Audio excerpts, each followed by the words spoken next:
This is Kanzenshuu, the podcast, episode 496 for the week of January 15th, 2023.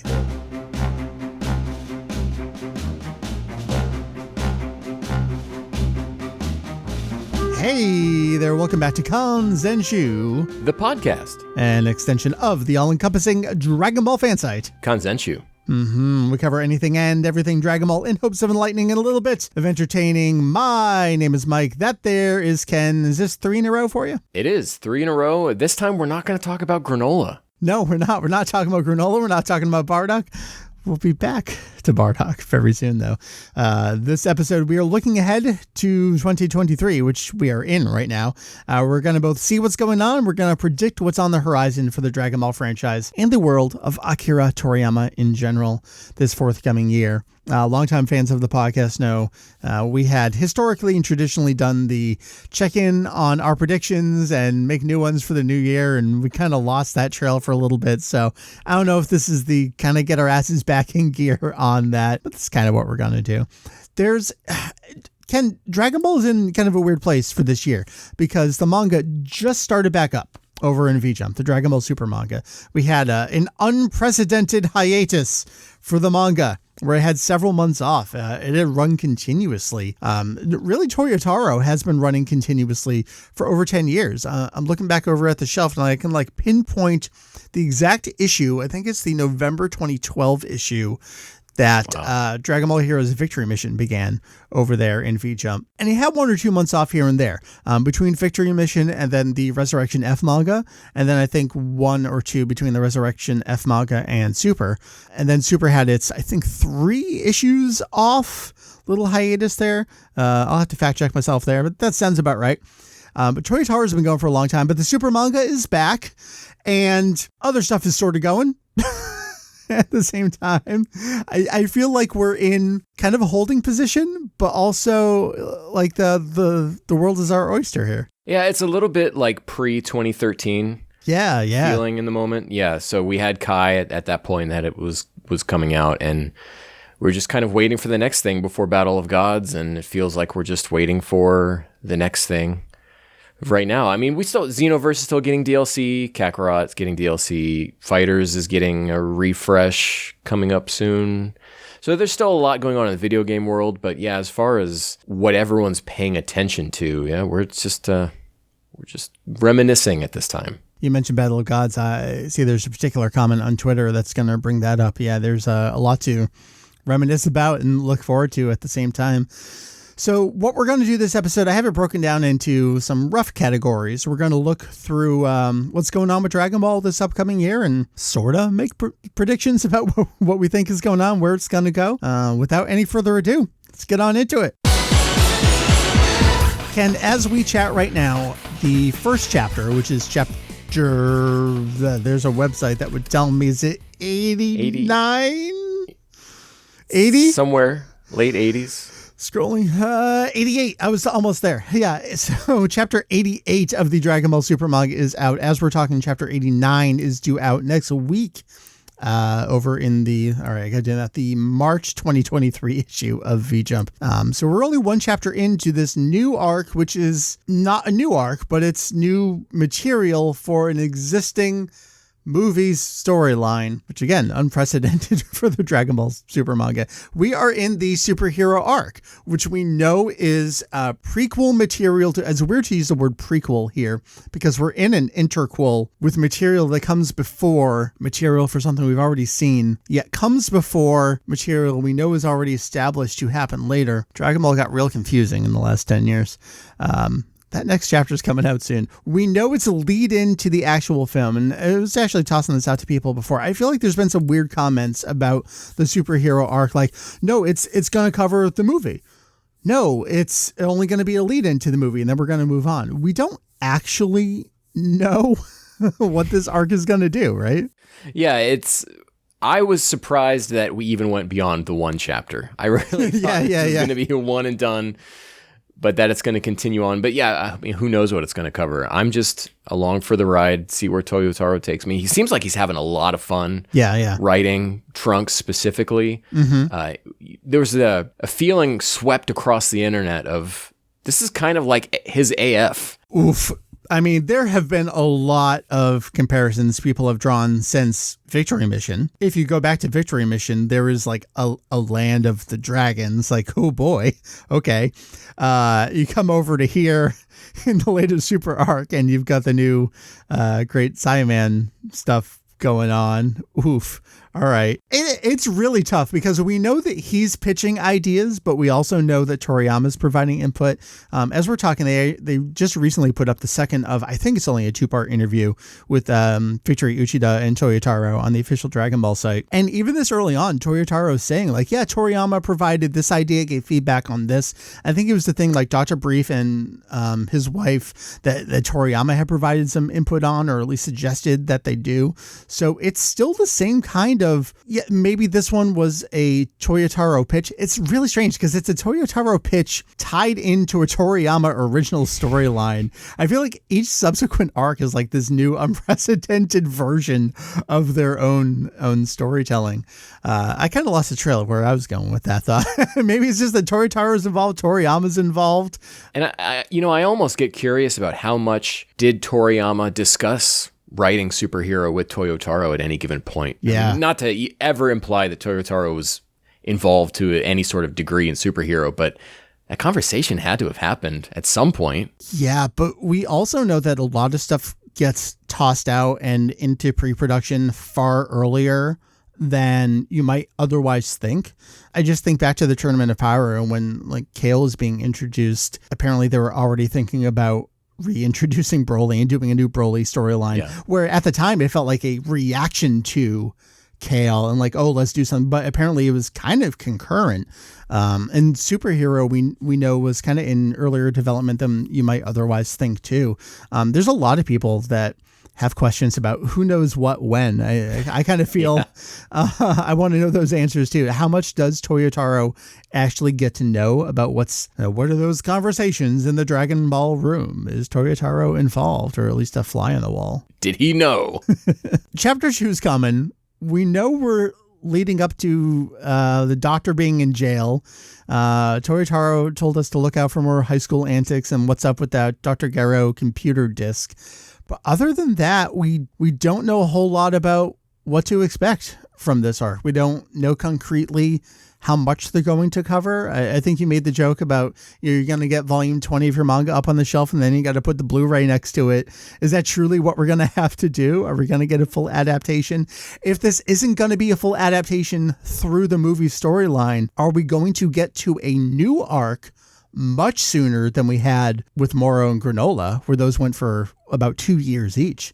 Do we think Superhero's going to go for 2 years? If we cover the movie, maybe. Yeah. But if not, then no. I think this will be maybe 10 or 9 chapters. So that would put us through 22, because my dream is still to have the manga, the Blu-ray, and then continue the manga. Yeah. I don't see this being a huge arc. I mean, we know the backstory already of how Hedo ended up in jail. Mm-hmm. So right. I can't see, like, we know the outline of it. So I can't see them really dragging this out unless we start going deep into the movie. I'm dying to know where this is going. You know, every new arc we get, of which we only have 3, I feel like, oh, this is totally brand new, and who knows where this could go. More so than before, because this is based on prior material. Who knows where this could go? All right, so let's just go over to general manga material. Kind of mentioned this, but Super Volume 20. So the current state of the Dragon Ball Super manga collected edition in Japan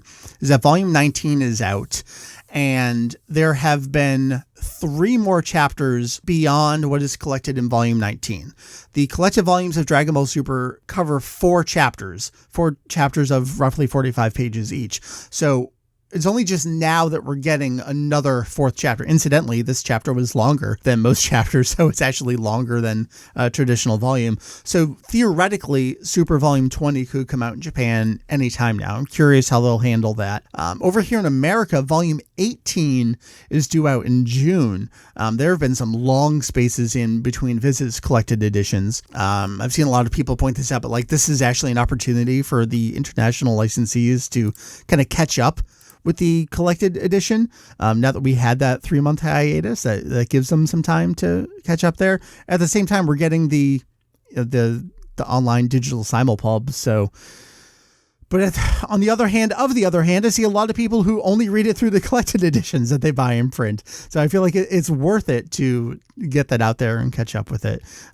What's been your buying habits with Dragon Ball Super manga in print? So I own the first 3 Viz volumes in print. Yeah. And then after what I saw they were doing with that time I was reincarnated as Yamcha, I decided I wasn't going to purchase Viz Dragon Ball releases anymore, which is really stupid of me. But yeah, that's not fair. I have been purchasing it in Japanese. So I own all 19 volumes in Japanese. There's a lot of other Dragon Ball manga.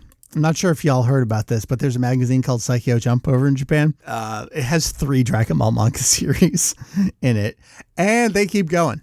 The latest Super Dragon Ball Heroes manga series is Ultra God Mission.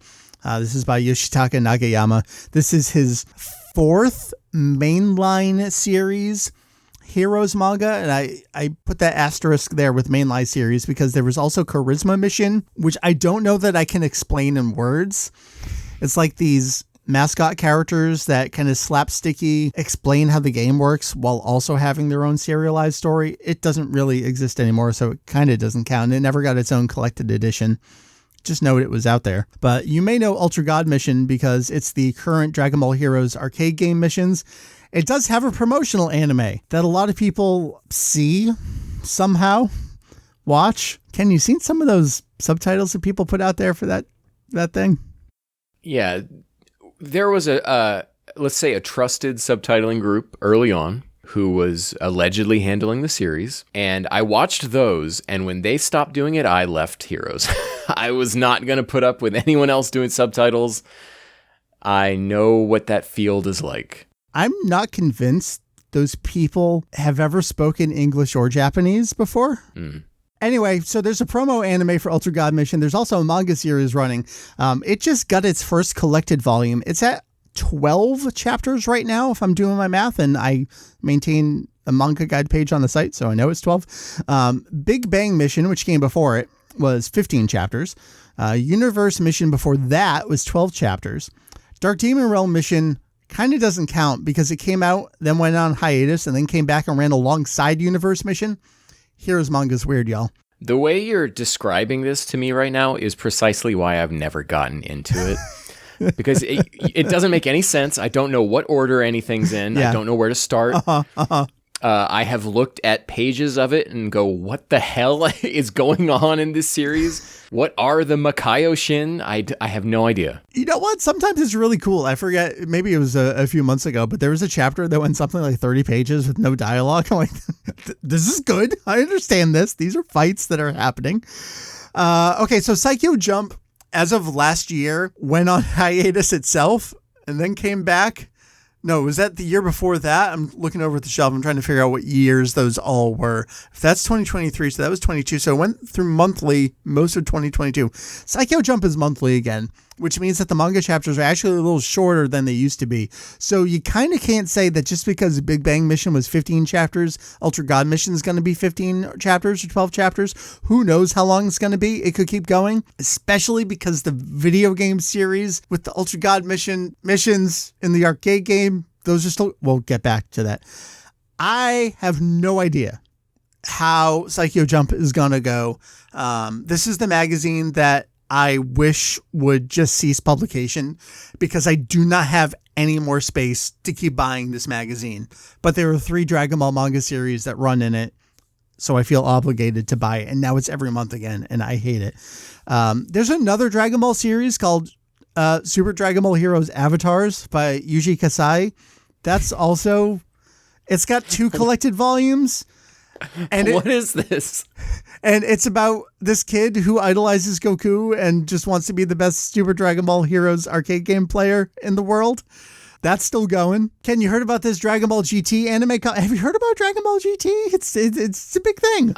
I have. I've heard about the Grand Tour. I have seen this anime comic on shelves, and it's more expensive than other volumes of manga, so I have not dipped my toes in. Yeah. I have GT back here. I don't need the manga.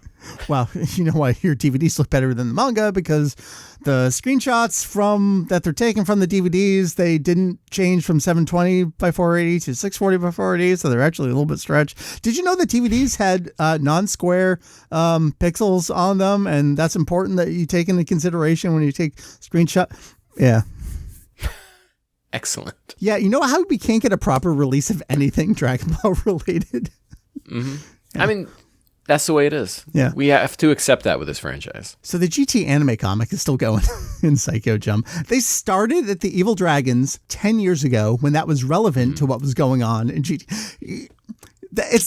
This is that scene from that picture that everyone puts up. Is that from It's Always Sunny? It's always, yeah. Charlie. Yeah. So yeah, I'm over here on the wall. I'm drawing diagrams of when the anime comic began versus Psycho Jump. And then Psycho Jump went bi-monthly, but now it's back to monthly. And because that was related to the Evil Dragons missions in Dragon Ball Heroes at the time, but that's not important anymore. But they're still doing new forms for GT characters and heroes. So it's important that you still keep the GT anime comic running in the magazine. They're doing it like the Lost episodes. They were so impressed with what Funimation did with GT. By golly, we'll do it ourselves. By golly, they got it. Dragon Ball's so goddamn weird. All right, here's the deal. So right now, there's nothing on the calendar for February in terms of manga releases. Shueisha hasn't filled out their March calendar yet. I forgot to mention Dragon Ball SD. Do you remember Dragon Ball SD? That's not in the magazine anymore. They're just doing it as YouTube stills. But that still comes out every 2 years. I saw a little picture from, I guess, the newest SD where it's Goku on Namek and he goes Super Saiyan, but he goes Super Saiyan Blue. Yeah. I don't know what's going on over there. It's good stuff. I don't know what the manga landscape is going to look like this year. I assume we'll get some more collected Ultra God mission. Maybe we'll get another Avatars collected edition by the end of the year. What I'm gonna do is I'm gonna pitch a new manga. They had the Fighters manga about kids who played fighters. Well, yep. They've got a manga about people playing heroes. I'm gonna pitch about a manga about a guy who really likes Kakarot. He just plays it by himself. It doesn't bother anyone around him. Okay, now you got me. Now you have my attention. Yeah. All right. Just a lonely dude playing a game by himself. Shueisha will hear from me. I don't know what to say about manga. I think it's going to be a pretty standard year. We're just going to catch up with stuff and they'll keep going. Let's talk about home video. It's slightly more interesting than manga. The latest video product for Dragon Ball is Dragon Ball Super Superhero. It received its home release in Japan. It got a 4K Ultra HD. It got a standard Blu-ray and it got a DVD release. The green tint issue continues to haunt us over in Japan, unfortunately. The American release is due out in March. Crunchyroll is doing only Blu-ray DVD combo. Roll back the tape. We don't think we're getting a 4K version because they haven't solicited one. That's pretty much all that's on the horizon for America. All right, that's not entirely true. So Crunchyroll is doing this thing where now that Funimation and Crunchyroll are one entity, they're kind of phasing out any existing Funimation stock and they're re-releasing stuff under Crunchyroll. You'll see this SKUs. I forget exactly what it stands for. It's like a retail thing. It's their catalog numbers on things. So there's actually, for example, a new complete Dragon Ball GT box set coming out next month. That is just the exact same stuff that already exists from Funimation. Jake Lunar made an important point. Like, I wonder if they're going to actually re-encode the video to get rid of like the Funimation logos on it to put Crunchyroll on it. I kind of doubt it. I think they're going to repress the discs exactly as is. Kind of like when Final Bout got re-released over here by Atari Infogrames, but it's literally the exact same data and it just has the Bandai logo at the beginning of the disc when you load it up. I think it'll be that. I'm actually considering getting this release because it's better packaging than the one that's on my shelf. Yeah. The current, it's like the dumb slip cover. Yeah, over the two, right? Yeah. So give that to Goodwill. Then I'll get the new one from, is it a Walmart release? No, I think it's widely available. It's up on Amazon, so I think you can just buy it. It seems oddly expensive, though. I think it's up for something like $50, whereas you can just buy the other one for like $20, I think. Yeah, I think I bit at 35. Yeah. More interesting stuff is going on internationally, though. I can't remember if we've talked about this on the show, but hey, have you heard about this set over in France? Nobody tell anyone, but the French got it figured out. They, in the span of a couple months, said, oh shit, no, that other one's bad. We're going to do our own AI upscale. It's not perfect. It's very good. And then there's the side of things where They just put the broadcast audio on it. No one tell Toei. I really wonder if they're ever going to find out. No one narc on them, all right? Because this is probably the best chance we're going to get for something good. Over in France, they put out, I think it's half the first Dragon Ball TV series. It's an AI upscale, HD, Blu-ray release, 4:3. Looks pretty damn good. They threw on the broadcast audio, which is pirated audio sources from old fans who recorded generally to, I believe, beta, as opposed to VHS many, many years ago in Japan. The higher quality audio as opposed to the optical audio track on the Film Masters that Toei has. We call them heroes, Mike. Do we? Dragon Ball heroes. Oh, they are the Dragon Ball heroes. We found them. I say all this. I don't actually know any of the story behind it, and people consistently try to get my comment on it or try to figure out what my involvement is. It's literally zero, and I like it that way. I like knowing nothing about it, and I like having no informed opinion about it whatsoever. I have plausible deniability. It's not even plausible, it's real deniability. They just think you're Miami Mike, and so you're involved in the tape scene, man. We'll talk about Dragon Con later, Ken. That's for Kanzenshuu After Dark. I'm curious. I keep looking to see when part 2 of this Blu-ray release is going to be announced. Because if they put that one together in 2 months, couldn't they do this other one real quick? Get it out there before Toei says something. They have, it's 150 something episodes. So I'm trying to think, how fast can they get through all of Dragon Ball and Z before they're caught by the man? Yeah.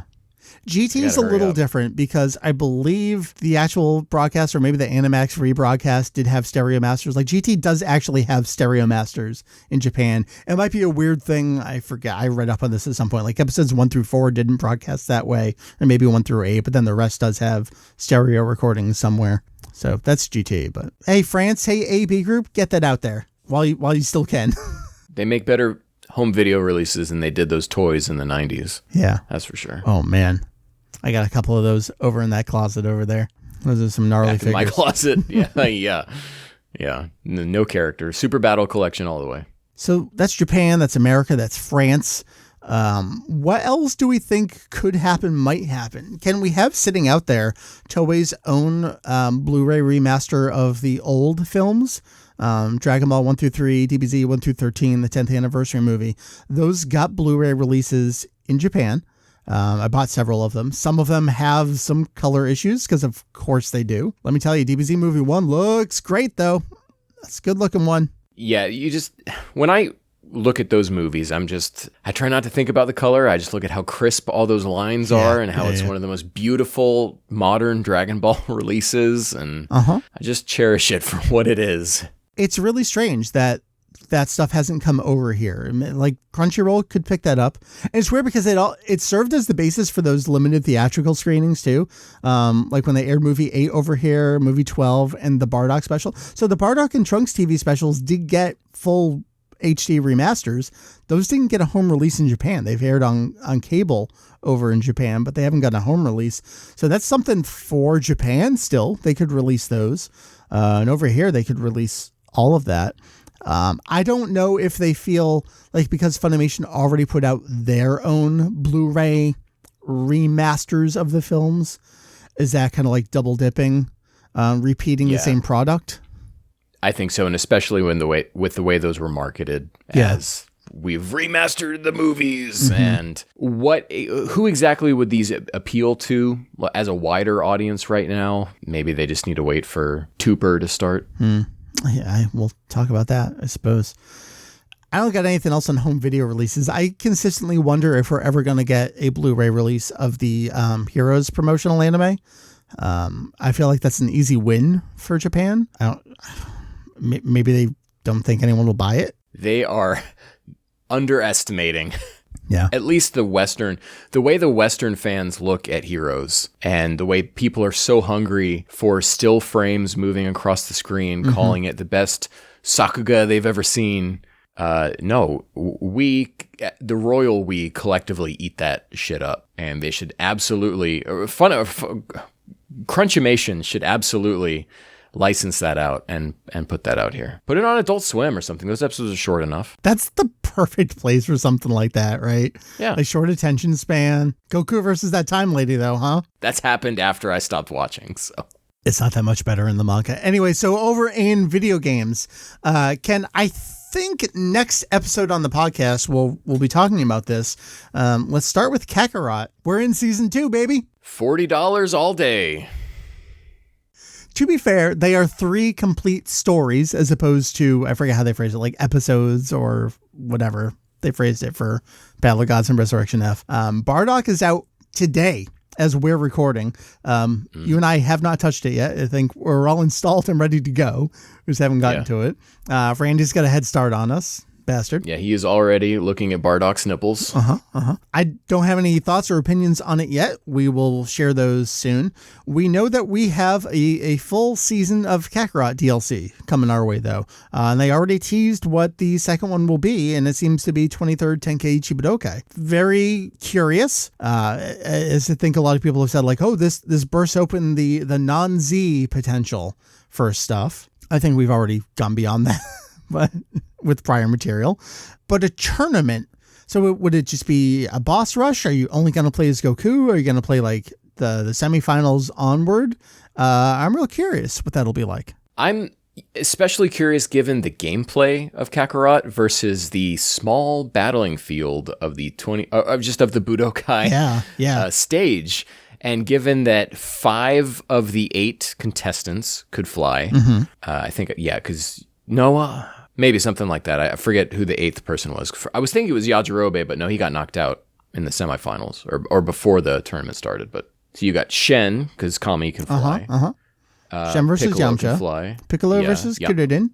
Tenshinhan versus Tao Pai Pai. Yeah, so we don't know if Tao Pai Pai can fly. Probably not. It's unspecified if Yamcha can fly at that point in the series. Chi-Chi cannot fly. Right, Goku versus Chi-Chi. Right. Okay, so that covers everyone. Okay. So I'm curious what that gameplay is going to be like. It's going to have to be different. Is there going to be an adventure to it? Because if they're calling this a whole like story arc, yeah, I expect more, and hopefully not just cutscenes. Like you want some kind of at least limited map exploration, and I don't know what that would be for a tournament unless you really expand upon the story. But then again, once you're at the tournament, you're at the tournament. They don't go anywhere else. So the only thing I could be like is you're going to learn the story of how Goku got that turban and that umbrella. Yeah. And then it hits up to a point, and then you do the tournament, whatever that ends up looking like. Yeah. I'm excited regardless. I love that part of the series. So the 23rd Budokai was some of my earliest fan sub material, and it wasn't even fan subs. It was Nippon Golden Network recordings that I got. There's one episode in particular that the tracking was so bad and unfixable that it was audio only for me. And to me, it's weird because I say that episode remains in my memory as audio only, and I can't remember which specific episode it is. I think if I was watching it straight through, I'd be like, I've never seen this episode before. I only know the sound from this episode. It's like to me how the last episode of GT does not have subtitles, because I got that so early on in my fandom as a raw tape that like my brain can't process the fact that episode 64 of GT is actually subtitled in English and has been for 20 years now. Yeah, that arc is my favorite in the entire series. And so it's great. Yeah. It's to me that the part of that arc that sticks out in my mind is when Piccolo and Kuririn are fighting, and Piccolo's arm stretches across the stage after Piccolo. Yeah. And the way that Toriyama like curves the grid of the stage, like that was him at the top of his game. Yeah. And it continued on through the Saiyan arc, but I just think I love it. I can't wait to see what Kakarot does with it. Yeah. So what's the third one going to be? And would it be the last one? Because we are in extended life support for every game here. I don't think it's going to be the last season pass. Yeah. For sure, especially because Kakarot just got second life, a second wind on new consoles. Right. Do you do Toa and Mira? Do you bring them back? Because they were in the base game. Yeah. Do you adapt like the two Kula movies? That could work. Yeah, people been asking about movie stuff, and I feel like if we didn't have Super Broly, movie 8 Broly would be like a prime candidate for this kind of stuff. Heroes doesn't have any qualms about putting Broly versus Broly, but also Broly has Super Saiyan 4. I feel like they could do an entire season of GT and fans actually would be very interested in that. Yeah, I was looking at how much, I was trying to think about how much production that would entail. If you do GT, let's say you start from the beginning and you're going to all these different planets, that's all these different new maps you have to make, new areas. Like even when we did the Trunks DLC, that was largely just an adapted version of West City, I think. Yeah. Same kind of geometry was already there. They just destroyed it. Bardock is a new planet Vegeta, and then I'm sure there's different wasteland areas for the meat planet in the movie. I don't like the way you said meat there. That was weird. I was like, as it was coming out of my mouth, I'm like, is this the term I'm looking for? No, it is. It is. Then the 23rd Tenkaichi Budokai, we have the Boo arc version of that stage, which is much larger. Yeah. So they're going to have to shrink that. They're going to have to change Papaya Island. All right. To some degree. All right, Ken, what will the third one be for the season pass? You and I got to get on record here what we think they're going to do. I think GT. You think GT will be the third thing? Baby arc. Because they really feel like they have to be standalone things at this point. Because they're individual stories. You think Baby Arc, right? And I say that because the 23rd Tenkaichi Budokai is really just the second half of the Piccolo arc. Yeah. So they're already being like, well, here's just the second half of this story. Yeah. JSAT special. Ooh, okay. A whole arc out of that? I mean, arc. It's a couple fights. Yeah. I don't think that's a great prediction, but I think it's an out there one. Let's assume they do Season Pass 3. Well, we won't outline another 3, but what do you think they could cover? I think they would go into movie territory beyond here. I think we would get Kula. I think we would get OG Broly. I think it's if they're going to do the 23rd Tenkaichi Budokai, I think it's time to just go back to the beginning. Yeah. A lot of that world map can just stay the same. Yeah. Goku can still traverse on Kintoon, so... Peel off arc, let's go. Yeah, just do that. And then you do peel off, and peel off plus 21st, I guess. And then Red Ribbon plus a 22nd. and then you finish off with Piccolo, and then you've done all of Dragon Ball. Hey, you know there's other video games? No, just Kakarot. No? Okay.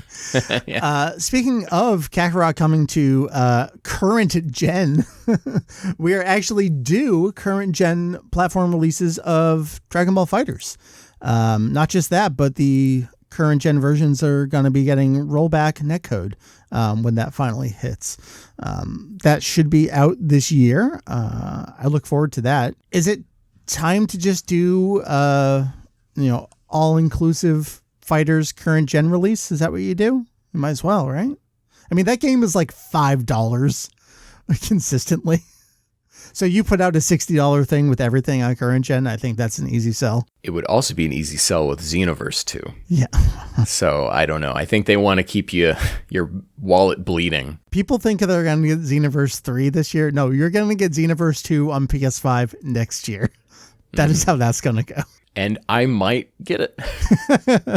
I mean, if it's a free upgrade, I'll take it. Thankfully, they all have been. I mean, Xbox is doing the smart delivery. Although, as we're talking right now, sorry, Microsoft players, but that Kakarot save file thing seems to be an issue. I guess there's an issue, too. If you bought Kakarot digitally on PSN, there's been some redemption issues getting that done. I had a disc version of that game, though. Same. So yeah.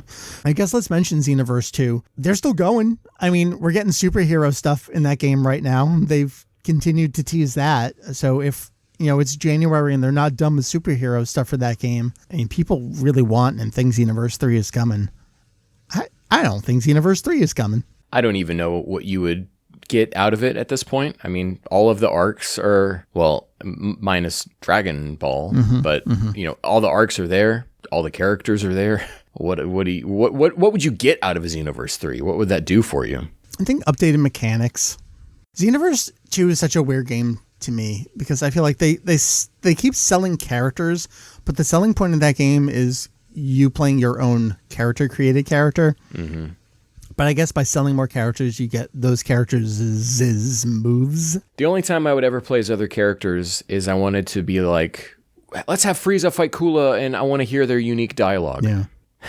And that would be it. Xenoverse is also a really weird series for me because every time I load it up, it tickles a strange nostalgia section of my brain for me when it starts doing that do-do-do-do, do-do-do-do. The NPR morning edition, I'm going to sound like the oldest person on the planet right now. The NPR morning edition like music sounds like the like load title screen from Xenoverse 2, and it kills me every time. I don't know what to say about it. So I guess we got to talk about heroes. I briefly mentioned this, but we're 6 missions into Ultra God Mission, and the series is 12 years old at this point. Universe Mission and Big Bang Mission were both 12 missions long. So assuming the Ultra God Mission at least matches that would easily take us into next year. If missions come out every couple of months, I think that's how they'll go. Every time Heroes gets new missions, I'm like, I can't believe this is still going. But compared to things like Bakuretsu Impact and the other series that came before Heroes, this is really the one that's stuck. I think Heroes is going to hit the 20-year mark. I mean, I really think they'll just keep going with this. Must be nice to have a vibrant arcade system, yeah. If something like Heroes were here and being constantly supported, do you think you would be playing it? Going to the arcade, buying the cards? 1,000%. For it? Yeah. Not just that. I don't have on the list here, but I mean, Dokkan Battle and Legends are also like these silent multi-billion-dollar generating machines for this franchise. They got Therese. Yeah, they're gonna get all of us eventually somehow. It's especially as someone who has been. I don't like using the word addicted. That's a very stigmatizing word. Someone that has been playing a lot of Marvel Snap over the last several weeks, and especially looking at what they have done in Xenoverse 2 with the figures. I don't remember because I never play much of those things. The Xenoverse 2 side game and then the Kakarot side game, like they keep half making Heroes into these other games while not releasing either an update to World Mission or a sequel to World Mission, or just making a robust mobile version of Dragon Ball Heroes instead of their other digital Dragon Ball games, like that IC card-ass thing that went nowhere. Imagine if Dragon Ball Heroes was just on your phone. That would be bad. That would be... What would I do? I would be justifying a lot of Apple bills to someone else in this household. Mm-hmm. That makes me angry, but also happy at the same time. So let's move on from, I don't know where Dokkan or Legends are at. They're still going. People seem to love it. They're putting Heroes characters in those games. So good on you folks. I'm very happy for you. And I'm happy that I'm not playing those games because I only have limited time in my life. Ken, I want to ask you about figures. You seem like the right person to ask about this. My passion. I've got Tullis coming, I think, next month. That one with the cape and the fruit that everyone was into. And I was like, yeah, I got to order that. And then I saw the price on that. I'm like, well, this is a one and done. This is dangerous. Ken, what do you have pre-ordered right now? Oh, no. Okay, I have that Tullis ordered. I've got Form 2 Frieza, and he sent me back like $90. I just got Imperfect Cell, First Form Cell, in yesterday. He's beautiful. He's large. He's bigger than Perfect Cell, which is, I don't remember how that scaled specifically, but there's a lot of problems with that Perfect Cell figure. And then I also have Super Saiyan 4 Vegeta. Just hit my pile of loot on Big Bad Toy Store. No sponsorship included. Can I ask? I'll be shipping him. Can I ask how much was the Super Saiyan 4 Vegeta figure? How many episodes are there of GT when you think about it with a technicality? Okay. That's how much he costs. Okay. That's actually more reasonable than I thought. I was expecting a 3-digit figure on that. No, maybe in the aftermarket. I mean, yeah, that's true. Vegeta figures sell out quickly because when they make Goku figures, he's basically mass produced. Yeah. Vegeta figures sell out faster and then go crazy in the aftermarket. Got it. So, okay. Buy your Vegeta figures fast. I mean, I say this, I feel like every podcast episode and every like Reddit response I make, but if you went into a coma in 1997 and you woke up today and you looked at what action figures are available for order, you opened up your favorite magazine, V-Jump, this new magazine called Psycho Jump, you wouldn't know that GT has been off the air because it's omnipresent in the Dragon Ball marketing mass production machine. You probably wonder why the V-Jump was so much more expensive, though. That's true, yeah. You know, it cost me like $20 to ship Psycho Jump every month. I really hate this. That's disgusting. That's figures. I don't know a whole lot about figures. I live vicariously through you. I know there's a lot of different lines of figures, different price points, and we're going to have some tweets about this. So I guess let's hold off on figures and we'll come back around to it. There's more stuff coming. Hey, Ken, how about that television series that's coming? You might as well say, what about, how's the Switch 2 looking? Yeah. 2025, that's my guess. Look, I have never played the insider game, and at this point in my life I am significantly removed from what little I did have many years back, maybe like a decade ago. I have no clue what's going on. I can't make any kind of commentary on who knows what or why they know what they may know or have changed. I don't think anyone knows anything. I can only sit back and laugh at this point. Yeah. We'll address this in some upcoming responses, and by upcoming responses I mean right now. So we threw out the ask over on Twitter while Twitter still exists. I feel like we've been saying that for a while. We're on life support. Is it Tyson that said this too? But I'm going down with the ship, man.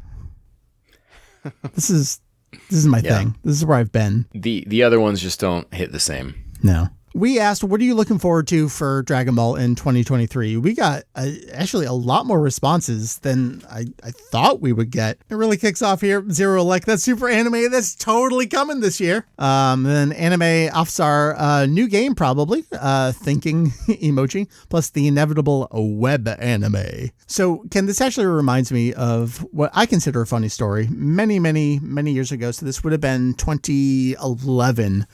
There were some of the book.com variety of sites that ran with some stories like the Dragon Ball anime is totally coming back. And this was years before Battle of Gods, years before Super. And then also, the Dragon Ball manga is coming back. And then years removed from their initial quote unquote reporting, Dragon Ball SD began. And I very specifically remember a follow-up article. It was like, well, we were right. When there's smoke, there's fire. And this is what we were talking about.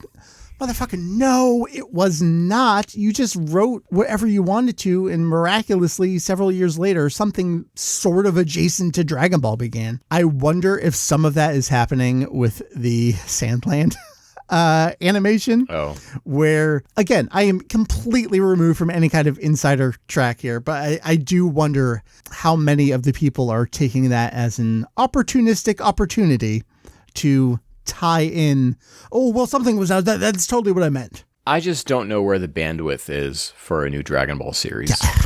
Ever since Super ended, One Piece has been firing on all cylinders in terms of animation with the Wano arc. I can't wait. And I don't expect Toei to go, hey, let's cut One Piece off at the knees just to put Dragon Ball back on TV. But then you have the, I think, very fair responses of, well, you see what kind of money Dragon Ball makes overseas, right? Isn't that a bigger number? And isn't that more important than your little domestic show that you have airing on Fuji TV? It is funny. People will talk about Luffy's transformations as the most iconic transformation in anime. And it's like, Goku's right here. What are you talking about? We better get back to these tweets before I say more bad stuff. Joe says, the one and only Raccoon Bob, I'm sorry, to see if Goku will fly at the Thanksgiving parade again and how they'll pronounce Japanese words. I think we always look forward to Mr. Roker and what he will say. Now, Goku's been there on years where there's not really been any Dragon Ball thing, I think he started for ahead of Super Broly and has been there consistently since. Yeah. I'd have to go back and check that. He's the new Sonic the Hedgehog. He is. I think he's going to continue to be there. Let's see. Darth Tater, live action reboot announcement. Literally anything would be better than Evolutions. No, that's not happening. Yeah. No, I don't think so. Broomy Kaboomy. Gohan will be studying in the back room. Pong gets in trouble for watching Beavis and Butthead at Piccolo's house and was told she can't watch that show. Piccolo gets scolded. Videl gets in a fight and beats up neighbors. That's totally what's going to happen. Bet on it. Put this man in the dragon room immediately. Multiple people saying an anime that continues, a supposed anime, that web anime, that thing. We'll come back around to that maybe. Let's see. Mario says, hoping Viz releases more of the colored Dragon Ball manga. More things that will not happen, for sure. Yeah, if that was going to happen, it would have happened a long time ago. just don't see it. I mean, those are probably more expensive to produce than they're worth for them. Yeah. With the size and the color and an extremely reasonable price point. I think we'll hit that again in a minute. Let's see. Jay says, the sequel to Fighters. I don't think I ever enjoyed playing a Dragon Ball fighting game as much as I did that one.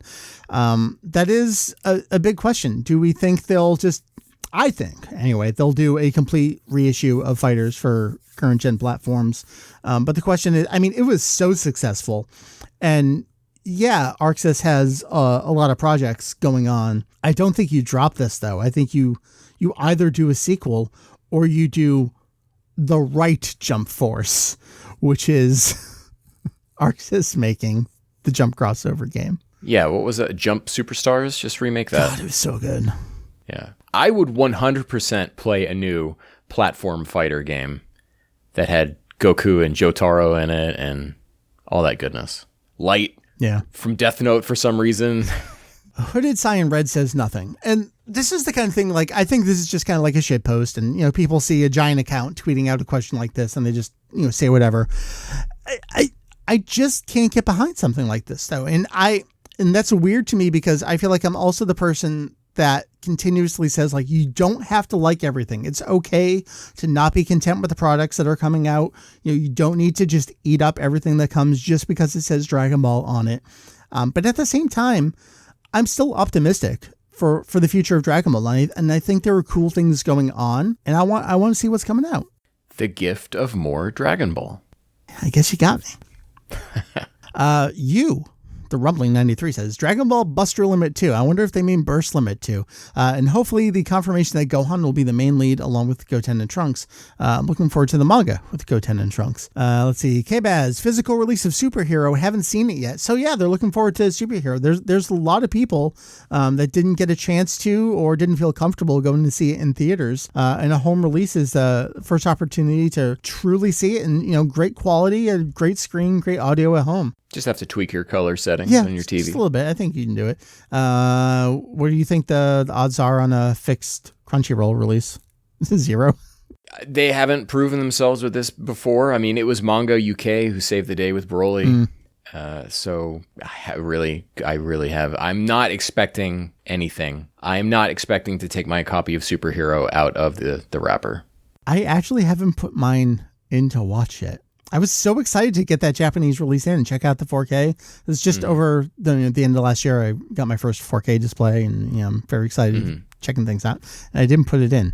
I don't have the problem. I'm too busy playing Yakuza again. If they put out the 4K release here, I would absolutely buy it in a heartbeat, and I would open it immediately and pop that bad boy in because I would love to watch that movie in 4K. I said we would take it back to figures. You got to explain some stuff to me because I don't necessarily know everything. But Scoozlert says some of the Ichiban Kuji figures, not looking forward to the price though. So what's up here? Yeah, so the Ichiban Kuji figures, I believe that they did a whole series of them a while ago that were the Cyanarch figures.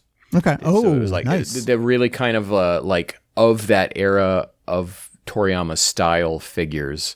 So there's I know Joe was posting about it once. There was like a cool Vegeta in there where he's got his arms crossed and his cyan armor. And they did a Nappa from that. They did everyone in that whole line. That's that. They are kind of a higher price point than I believe some of what I prefer to buy from Ben Presto. Ben Presto makes a lot of figures that are a very palatable $27 price point.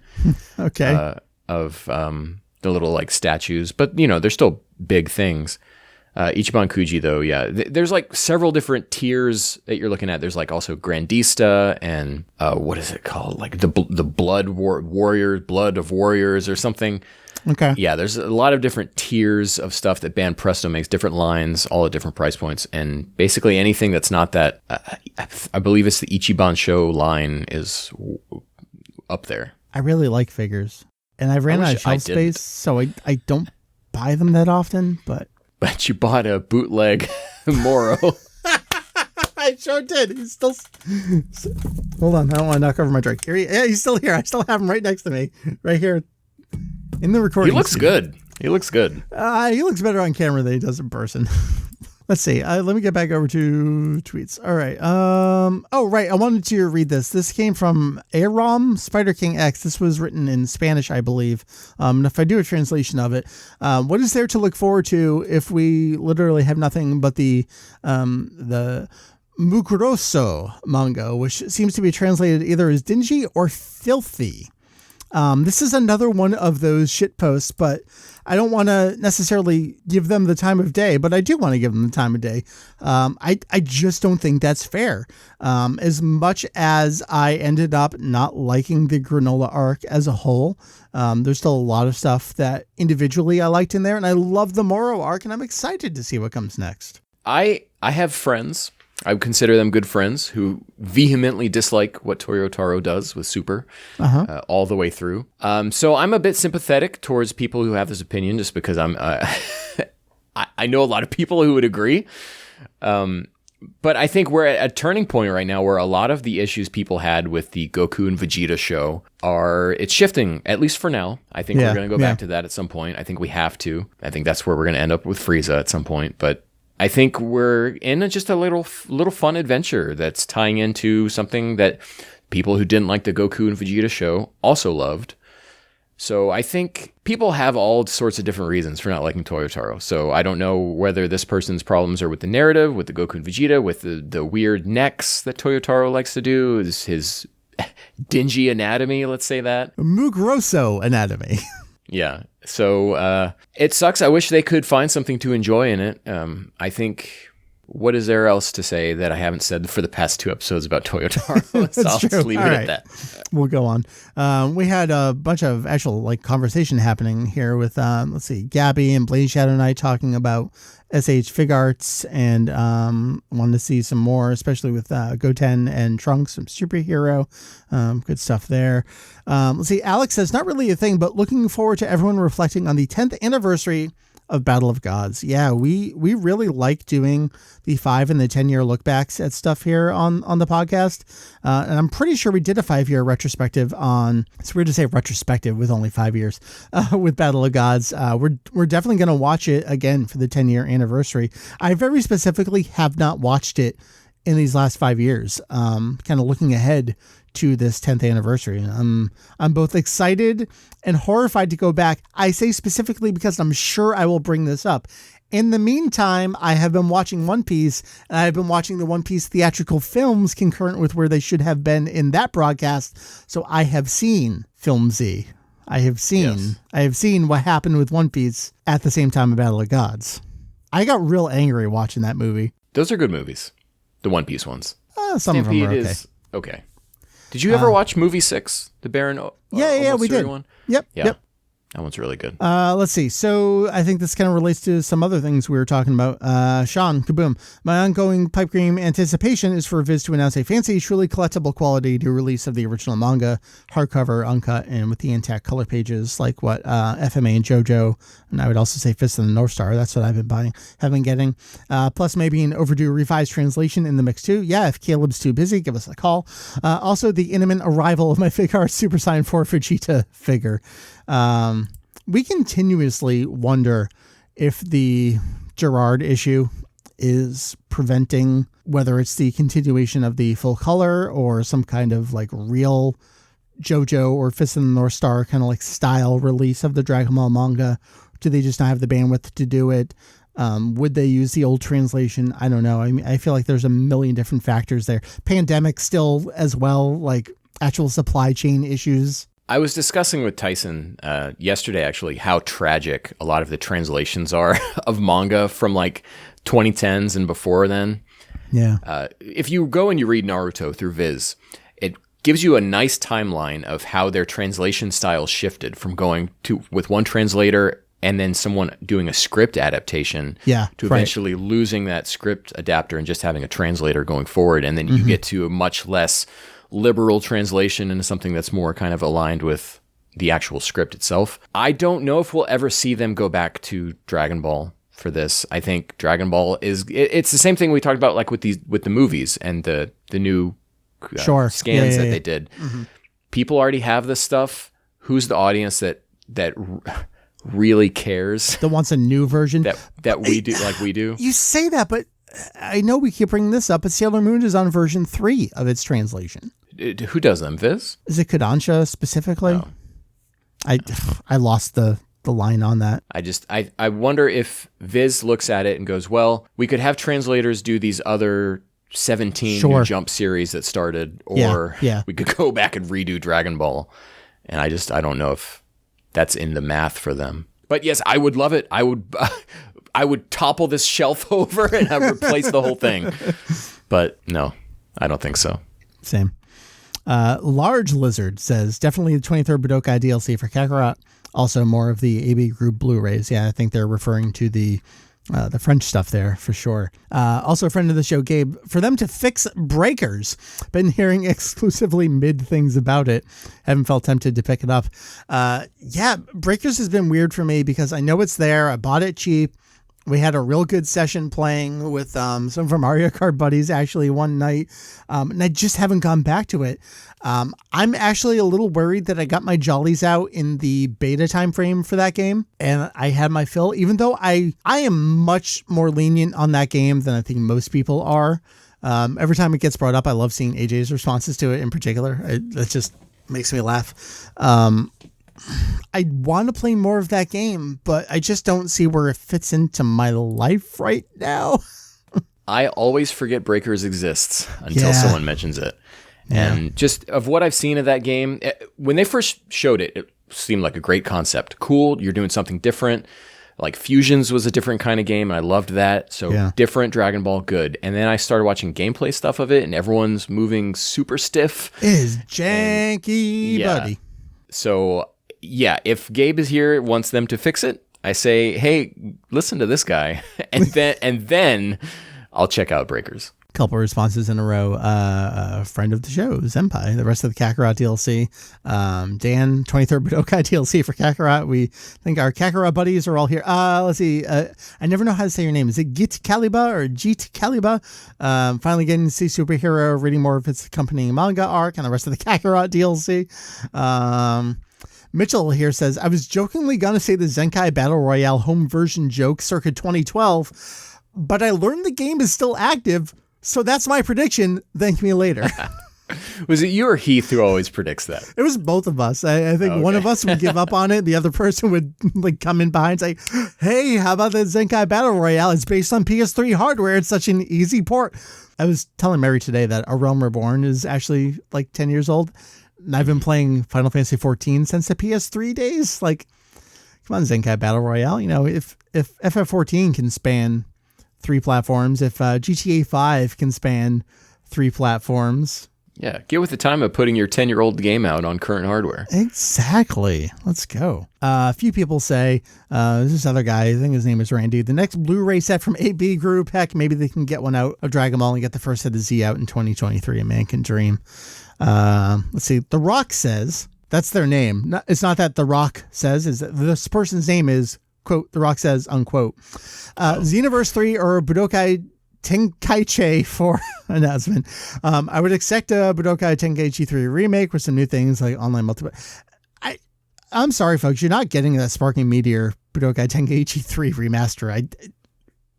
It's just not happening. I don't know, man. At this point, the fans are doing it themselves. I mean, that the modding scene on Budokai Tenkaichi 3 it's wild. They have the Tournament of Power. They've got Broly. They've made Moro in that game. Forms of Moro. So if you just do some Googling if you want that game. I'm going to leave it there. That responses are still coming in. Like literally as I'm saying these words, Twitter just refreshing the new response. They're going to keep coming in for a while, I think.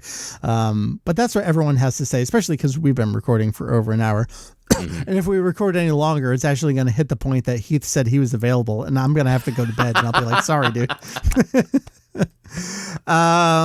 Ken, we kind of gave our predictions along the way. Let's just kind of wrap it up with what do you most... I like being positive. Even when I'm critical of things, I like having an upbeat view of the future. What are you most optimistic about in 2023 for Dragon Ball? So in 2 different categories, I'm most optimistic about Kakarot because I love that game. Sure. I think the DLC will be great. But I am most looking forward to where Super goes. Yeah. Just in terms of, I'm so interested in what they're going to do with it, because it's such a strange place that we're in that who knows. I'm with you. I'm real curious to see if we're going to get the full movie adaptation in the manga. I'm kind of leaning towards no. I'm also real curious where Heroes is going to go, just because I feel like Heroes said, you know what, we're going to do our own tournament of power with blackjack and hookers. And they did. So what could they either do next as their own original story or just recycle something from previous existing material? Well, here's my prediction. Yeah. Put me on the map for this one. Okay. I think if we do not get the anime this year, and I don't think we will, I think this will be the year that the video games and the toy lines say it's time to start including manga-only things. We've already had 2 statues designed by Toyotaro, so it's not like, and they were marketed as, hey, this is the Toyotaro guy. He did these figures. Yep. So I don't think it's totally unprecedented to see something with that kind of branding for him. I think this will be the year where they go, hey, we got this we got to start pulling from. That will mean we're going to have to get voice actors for some of these characters, but let's do it. I want it. I want a real Moro figure, not this bad one. Jank ass. It's fine. It's just not the Moro I want. I want the old goat. I don't want It's the Moro you deserve, though, right? Yeah. Ken, what's going on? Where can people find you? How are things going? I'm on Twitter. I haven't talked about this before, but I also have my own comic that I do. It's called The Chris Comics. You can find that through my Twitter. It's just its own Twitter feed that I do. And what is that pages, Twitter? At The Chris Comics. Or my own Twitter, at Detective both. X. Yeah. Detective X. I've heard Detective that person. X. Yeah, I've seen their art. If you call me Detective X in real life, I will crawl out of my skin. It's so cringe, but it's the name I deserve. I know I've mentioned this, but especially 20 years ago, a convention is just hearing down the hallway, "Hey, EX!" I'm like, oh God, please don't say that. That's weird. Yeah. That's Ken. My name is Mike. Speaking of EX, Vegito EX is the name you can find me at everywhere, whether it be Twitter or Twitch or all the associated things. I feel like every time you and I record an episode, we're like, hey, come check out a Mario Kart thing. And then like off that upcoming week, there's nothing for them to actually watch. But by the time that people hear this episode, so I'm actually going to be out of town this weekend. So this might be late the next coming week. So I think we will be playing Mario Kart the next upcoming time. You guys might be playing without me this weekend, and I'm super jealous. Yeah. Well, I mean, you can always Skype in from your phone. www.kanzenshuu.com. That is kanzenshuu.com. I got to catch up on some more translation stuff. I forget where we were at last time. Part 4 of the Super History Book video game translations is up. Part 5, which covers Xenoverse. I would love to get to that this upcoming week. Things have just been a little bit busy around here at Kanzenshuu East headquarters. I do want to mention what's coming up on upcoming podcast episodes. Next episode, theoretically, you will be back. Randy will be back. We'll talk about that Kakarot DLC. I have a big old box of stuff coming in from Japan. I thought about doing this last month as a follow-up to some other conversation that was happening, but then I said, hey, I got to buy some things to double check some things. I got a box of old magazines coming in. We're going to do a little more GT research, so stay tuned for what's coming up there. Episode 500 is coming up this year. That weirds me out a little bit. I know we definitely should have been at 500 a long time ago, but life comes at you fast sometimes. So stay tuned for that. I've been planning that for years and thinking about what I'm going to do there. At some point, once we get further into the superhero arc, I'd love to sit down and talk about the timeline of post-Tournament of Power things. I would love to just sit you down and just let you go. Yeah. Well, I think if we ever do that, I'm going to have to make graphics, and you're going to have to edit a YouTube version. Oh, no. Because you cannot explain the stuff with words. You need to have visuals for it. It's so confusing, so all over the place. You need to see the panels as they're happening. And all right. Maybe we can hire someone. Yeah, that'll be a few months down the line. Okay. All right. Well, look forward to it, as they say. I mentioned the site, I mentioned the address, kanzenshuu.com. Thank you, Ken. Thank you, everyone, for listening. We will see you next time here at Kanzenshuu, the podcast. Bye-bye.